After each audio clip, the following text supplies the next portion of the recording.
Hi, this is Frank Ilfman. I'm the composer of Big Bad Wolves, and you're listening to Movie Raid. It's time for the movie raid, and tonight's victim is Frank Ilfman, film composer who has done several projects such as Big Bad Wolves, Bitter Seeds, and The Intruder. Hello. Hi, how are you doing, man? What's going on right now with you? Right now I'm gearing up to go to the Saturn Award, which is probably in about 2 or 3 hours. We're being nominated with Big Bad Wolf for Best Music and Best International Movie. We're just having a few shots, and then we're heading the red carpet. Well, give us a little information about this film, those who haven't seen it yet, or even heard of it. Big Bad Wolf is basically it's an Israeli movie that was done early in the year, and basically it's kind of like a thriller dark comedy with a very kind of gruesome twist. It's basically about a serial killer who get abducted by the father of a child that he kidnapped and raped and killed, a policeman who wants vengeance. And it's kind of like a very small ensemble, very intense movie, but very funny at the same time. How'd you get involved with this project? I met Aaron Kashalis and Nevot Papashuda, the directors. I actually met them when I scored their first movie, Rabies, which was like a rescue job. So I met them during that period, and then once we finished Rabies, we then start talking about the next one, which was Big Bad Wolves. And then we've done another one, which is ABC of Death 2. So we have a very good working relationship. Nice. You ever won any awards compared to this one in the past? What, for the Saturn? Yeah, or any in general. Yeah, I mean, I won. I was nominated for the Genie Awards. I was nominated for the Israeli Film Academy. I won the Israeli Film Academy, and I won the Sitges Jury Mention for Best Music. I don't think that there's been any greater honor than to be up for the Saturn Award, as it's like the most recognizable for genre movies within sci-fi, action, thrillers, and horror. So it's a great honor to be nominated. Yeah, I mean, the thing is, you never know where it's going to come from, and we were quite surprised when Magnolia put us for the award, and the Academy just loved it, and the people who voting and went to the screenings and saw the movie, and they just decided it deserves nomination. And the music is it's in the major categories. It's up against John Williams, The Book Thief, Brian Tyler's Iron Man, Howard Shore, The Disillusion of Smog, and Danny Elfman. I think it's also great. So it's just been a great honor to be recognized in that genre. That's awesome, man. Thank you. Is it better to put your music in the foreign markets first? In the foreign market? No, I wouldn't say so. I think again, it's like you never know. You do a movie, you never think, okay, that movie is the one that's gonna do it, or such. I've done some big movies, both in London a lot, because that's where I'm currently residing, and then some movies here in LA, and they went straight to DVD, even though they had like really good stars. You never kind of know where that's gonna come and what's gonna put you on people's radar. And you always think, oh, this is really good, and that's gonna do it. But then it just kind of slunk and goes to oblivion. So it's just like you do your best with every movie, and then comes a small independent movie that the directors fought. They were kind of like they fought, and they wanted like a proper orchestral score, and they got the it wasn't a big budget, but we got the budget, and we went we scored it in London, which I think is one of the greatest places to score a movie with a proper orchestra and everything. So and it's and you can see the result. So and that kind of made it happen.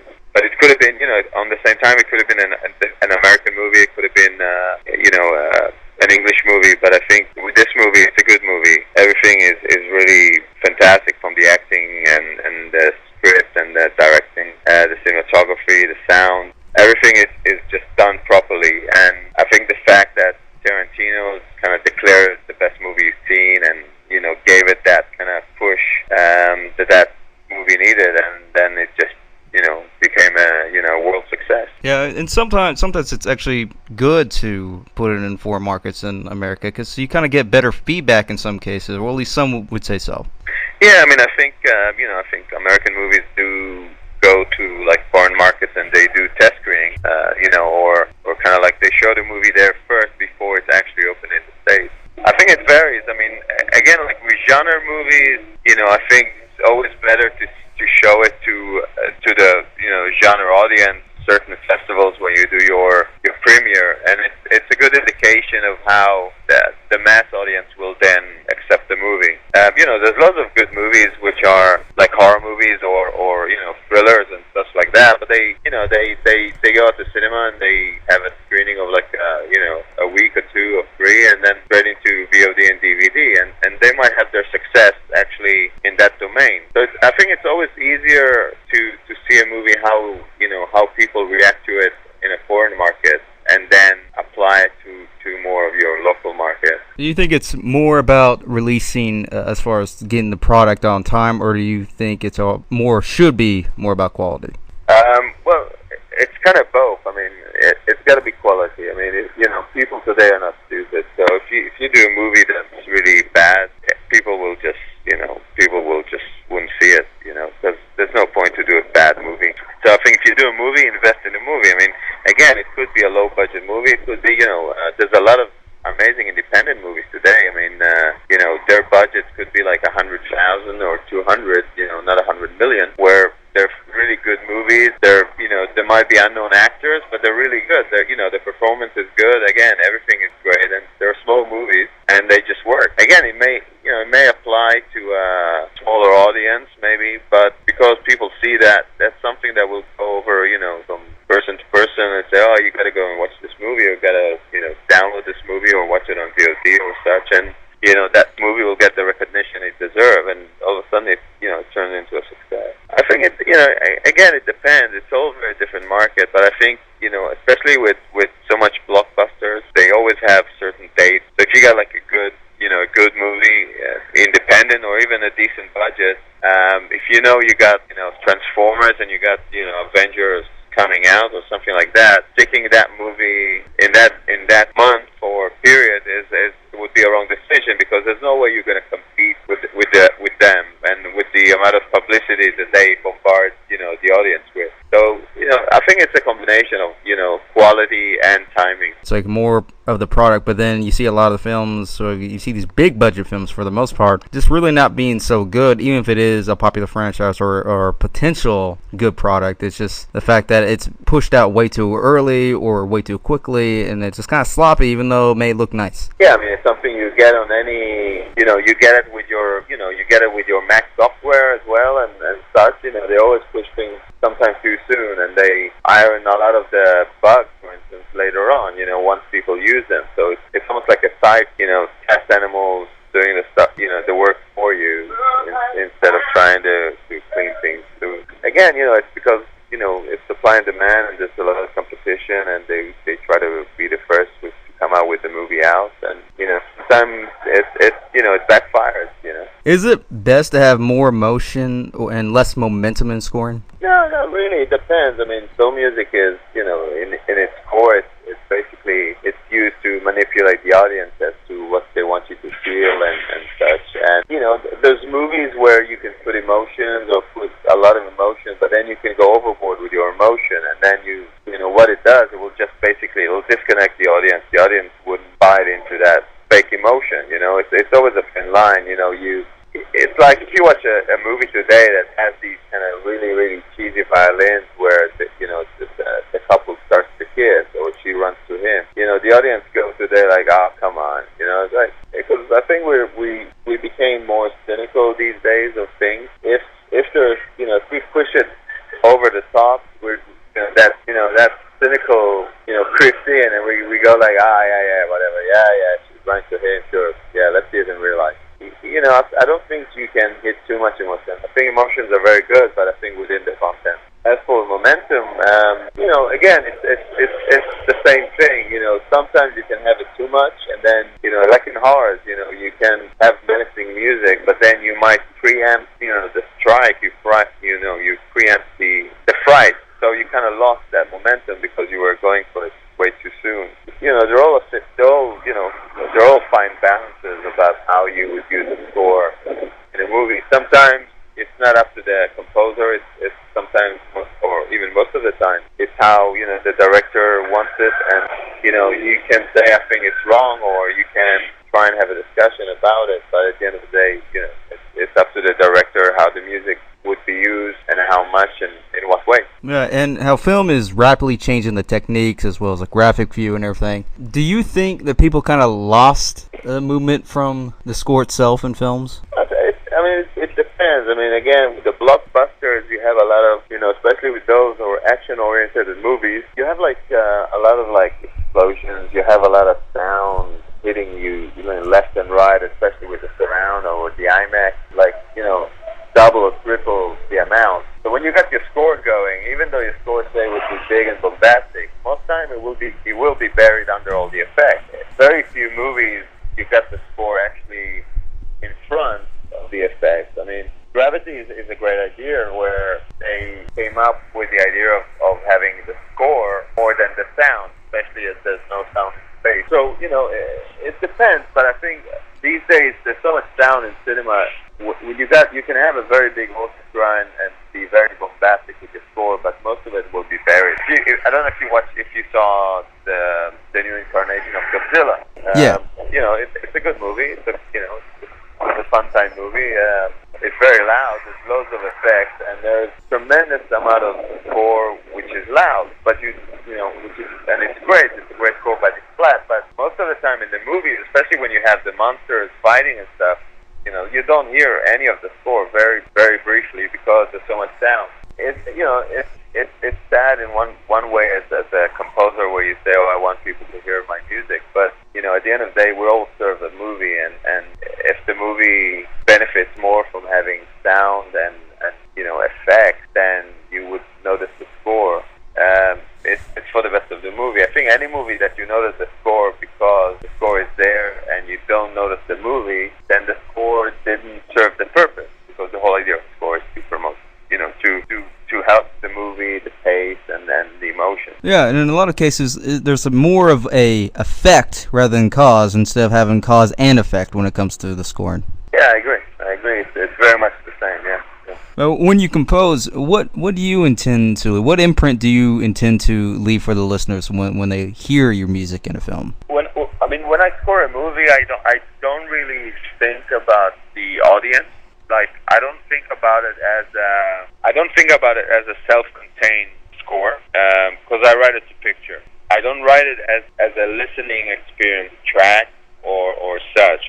Those kind of things, you kind of do after when you release a soundtrack. So you would then sit, re-edit your score, reshift the parts. You would create a listening experience when you listen to the score without the movie. But when I actually sit down in the studio to compose the music, I think about the movie, what we want to convey to the audience, what we want the audience to feel, or how the action is on screen. But I don't think the audience would love if I play with the violin and the surround, because you can't, because there's effects, there's other elements there that would then, when you go to the dub, they'll say, why is this here? We can't use it.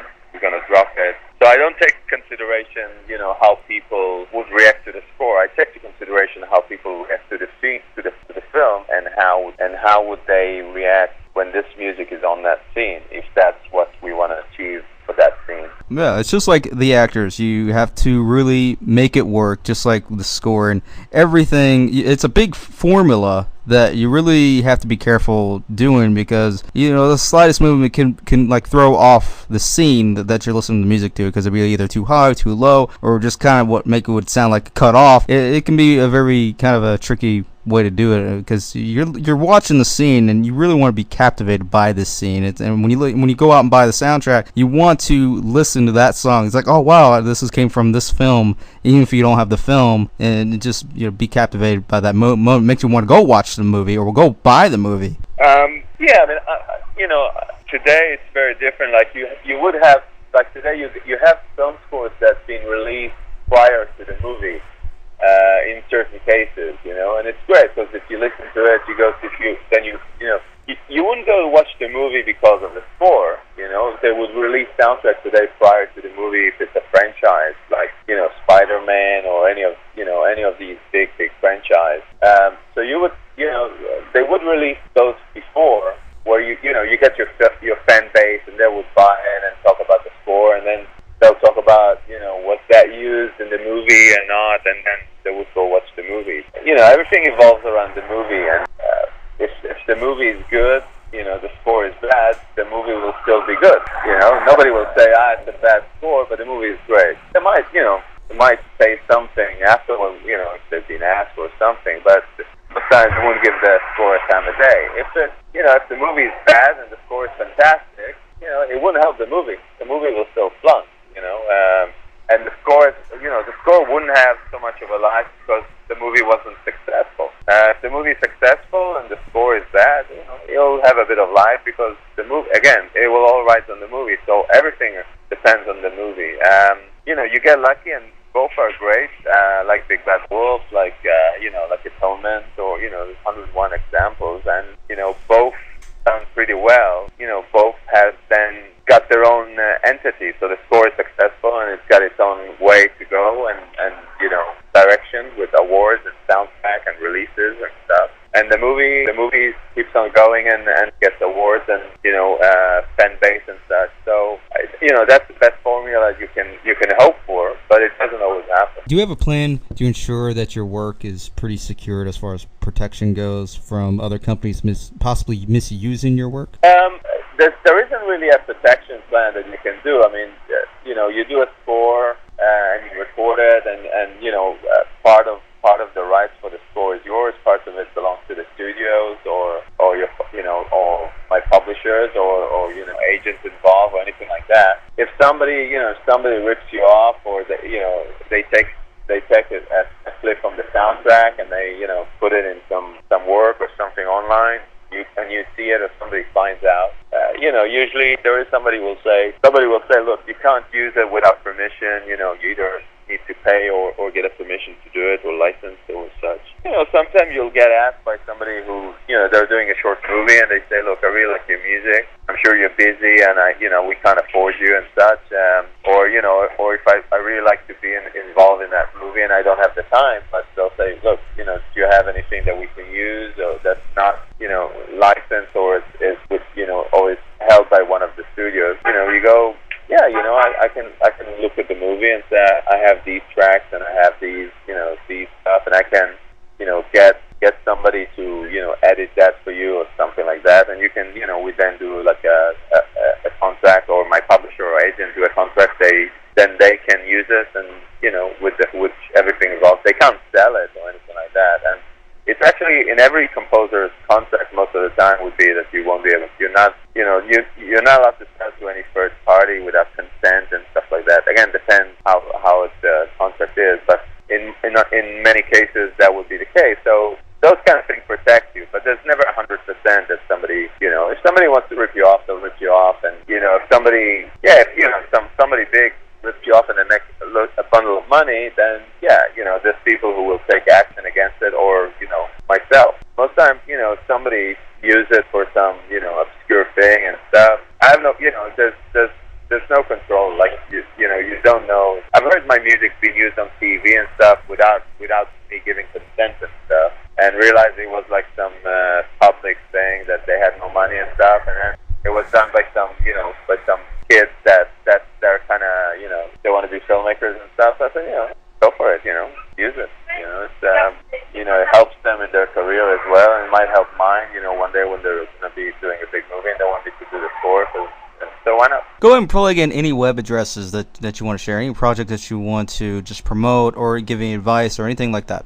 People can always go to www.frankilfman.com if you want to listen to more of my scores and stuff. I'm also on SoundCloud. So if you just search Frank Ilfman or just Google Frank Ilfman, you know, a great resource for film music is Film Score Monthly, which is very easy. If you search Film Score Monthly in Google, you will find it. It's a great resource for soundtrack people and listening to stuff, composer interviews. And again, you know, if they can do it through the website, they have asked, you know, questions or anything like that, more than pleased to try and answer and help. Well, there you go. Film score composer Frank Ilfman.